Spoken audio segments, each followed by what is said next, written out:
When our HTM is in use, find the spacing between the platform and the nozzle.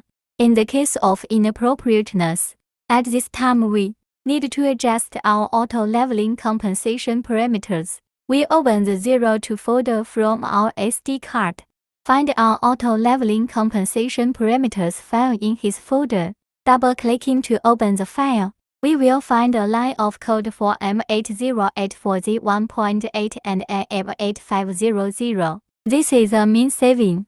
M8084 is our definition. Define a compensation distance of 1.8 for the z-axis. If the height between our nozzle and the platform is not suitable, let's say it's too far away, we need to increase such a parameter.